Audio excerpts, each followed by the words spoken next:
What's up, everybody? You join me here in sunny Van Orn, Illinois at Casa de Wildman, and Tim has invited us to do a little bit of a how it's made, so you get a little bit of a nice behind-the-scenes look at how Wildman rockets are produced from start to finish.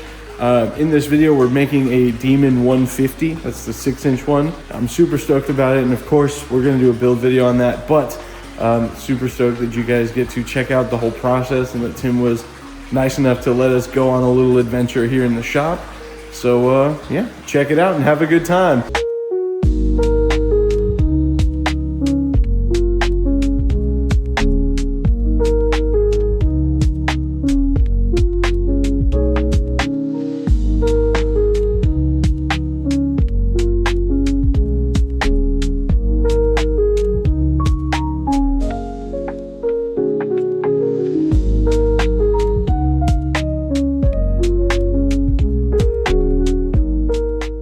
The first stop, of course, is the filament winder. Every Wildman tube and nose cone starts its life on this very machine from 29mm all the way up to 12 inches in diameter. The spools of filament are pulled through a bath of epoxy resin and wrapped around the mandrel automatically. The machine goes through various steps as it winds the tube or nose cone, alternating wind angles and speeds.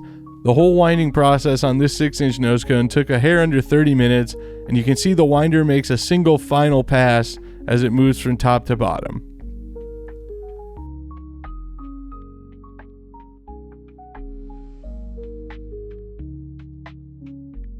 You might be surprised by the exterior roughness in comparison to the finished product you've received from Wildman, but this is indeed how all the components come off the winder. We'll get more into how they're finished here in a moment.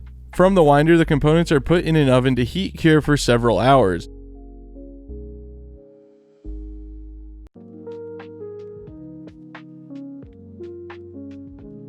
Once they're cured, the finishing process can begin. The excess ends from the winder overlap are cut off and the components are ground down to their final finish.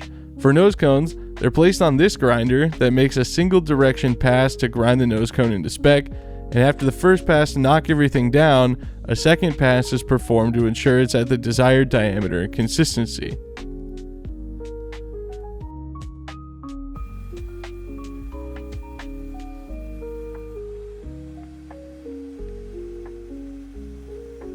Tubes are passed through this massive grinder that uses a liquid lubricant, and like the nose cone, multiple passes are performed to get the tube to its ideal diameter and consistency.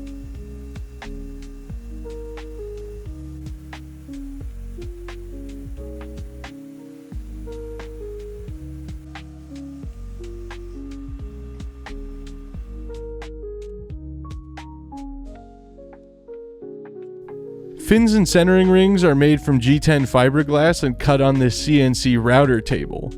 Vacuum pulls through the board on the table to secure the G10 sheet while the router follows the program cuts like you see here. Once they're cut, the vacuum is deactivated and the parts can be easily removed.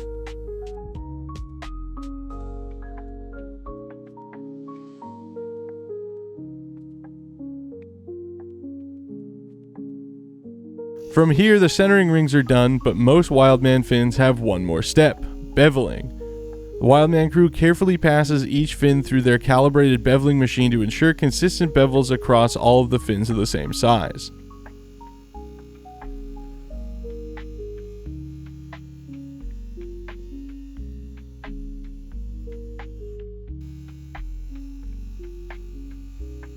Of course, those fins need somewhere to go, and generally that means the associated tube needs slots put in it. Or, in the case of this Demon 150, the boat tail needs slots. But this is the same machine that's used to slot both tubes and boat tails as you see here. A Wildman crew member measures the diameter of the nose cone that will become the boat tail to ensure it's cut at the right length to fit an Aeropack retainer. From there, the slotting machine is used to cut a uniform straight cut, and once that cut is made and everything's checked for sizing and fitment, a program is sent to the machine to execute a pattern to slot the tube or boat tail.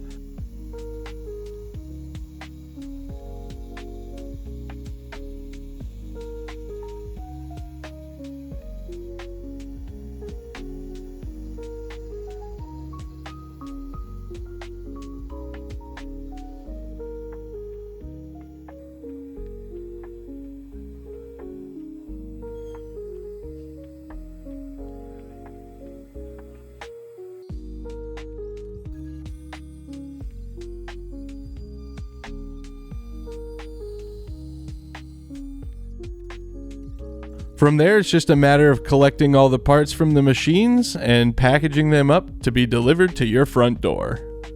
Or in this particular case, my front door.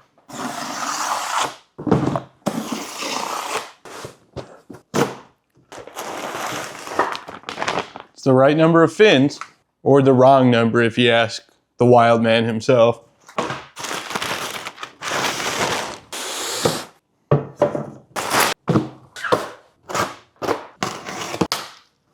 They use a shoehorn to get this thing in there?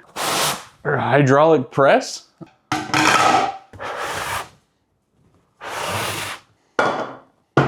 Okay, you keen-eyed viewers will note that this nose cone is white, and the one that was wound in the video was black.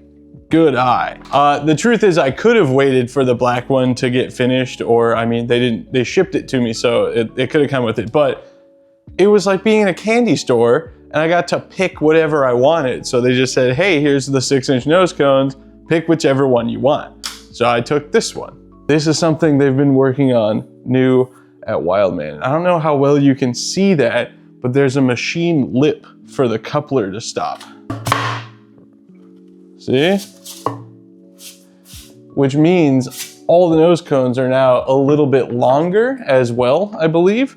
So that is a 5-to-1 nose cone, should be, but because of that little extra shoulder depth with the lip in there, it's a little bit longer. It looks really, really cool. So I was super excited about that. Super excited about that lip because, as you know, sometimes the coupler wouldn't go in the nose cone very far. When you were doing head-end deployment, sort of like my composite warehouse Patriot that I'm working on at the moment, there's not a lot of purchase in there, which isn't usually an issue, but there is some nice peace of mind in that step being in there, knowing that it's now designed specifically for the coupler to seat a safe amount into the nose cone.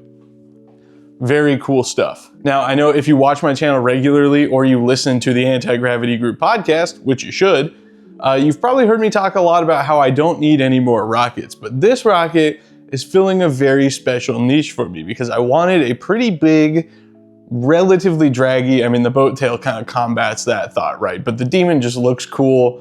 And after seeing Macho Matt do his level 3 with a 5-inch Demon with 4 fins, I was kind of into the look. So here we are. But this also has a very specific purpose because I wanted a bigger rocket that I can fly on 98s that fits in my car relatively easily. So it's a 48-inch tube with the boat tail. It's still gonna be pretty long, but it'll fit in my car relatively okay. And there is a very specific reason for me wanting this rocket. Let me show you. Right here.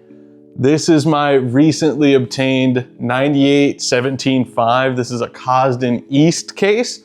Well, for those unfamiliar with the lore, it's Animal Motor Works. Paul Robinson, before branching out into being Animal Motor Works, was Cosden East for a couple years. So you got AMW spec hardware, which was the same as Cosden largely, except for the bulkheads and nozzle designs were a little bit different. But what that means is I got a cool gold case that actually has a place for a rear thrust ring. So I wanted a rocket that could safely handle an end motor, but wouldn't be an ultimate detriment in traveling. If you guys watch my videos, you know I drive, like from here, I live just outside of Los Angeles, all the way to Kansas City for launches in Argonia to tag up with Taylor and then go.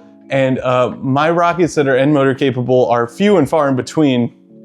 And really, the only one at this point, well, yeah, I don't really have any, actually. I have the paper lock Iris, the 7.5-inch Iris. Yeah, hey, so I'm back. 5-inch Punisher. Kind of forgot about the 5-inch Punisher here.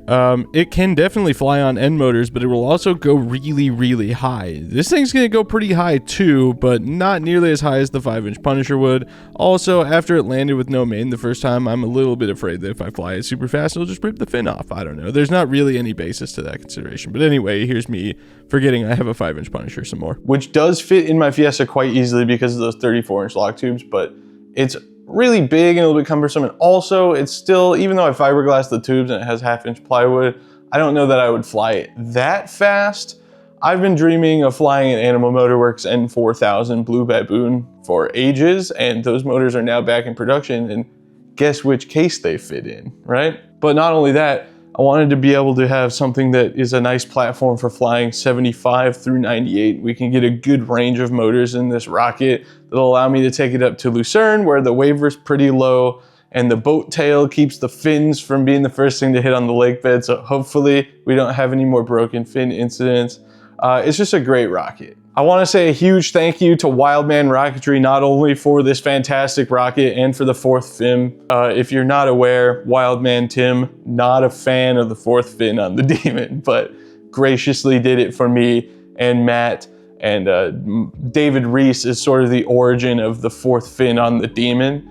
So in honor of my friends David and Macho Matt, I've decided this rocket's going to be called Dr. Macho, which I think is just a funny name for a rocket anyway. But thank you so much, Wildman, not only for the rocket, but for giving us the tour of the place and the whole behind the scenes, how it's made sort of video shoot. I hope you guys enjoyed this. It was super fun for me to make.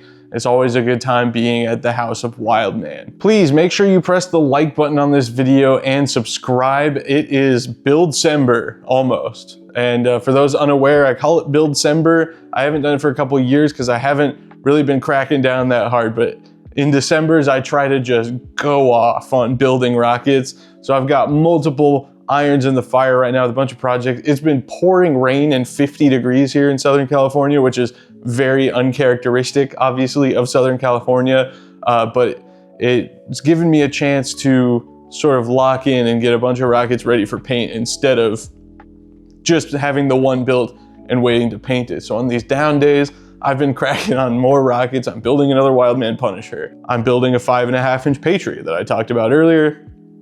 I'm building a Black Fly 4, and there's a bunch of other stuff on the list that's coming. So I'm gonna try and get as much stuff uploaded in December as possible. So make sure you are subscribed with the notifications on so you don't miss any of these riveting build videos. And this is intended to be one of them. I want this thing done in a relatively short term, so it shouldn't be too bad.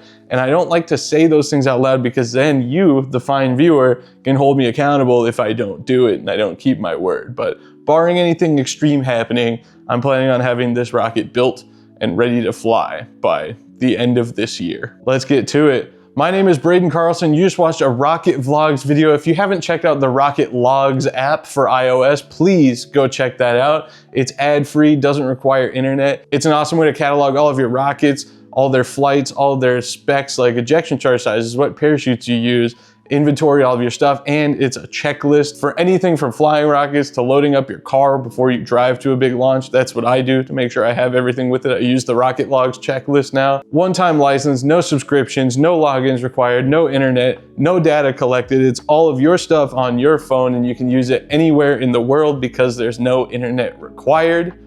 It's $7.99 one time from the iOS store. It also works on iPad. So please go check that out if you haven't. Also, while I'm spieling, check out the Anti-Gravity Group podcast. It's me and my friends. We just talk about rockets once a week, and we've had some awesome guests on recently. We recently had Austin from Half Cat Rocketry, who taught us how to safely approach making bipropellant liquid rocket motors, since now Tripoli allows that at research launches. So please go check that out. We've had a whole list of awesome guests and plan on having more in between guest episodes.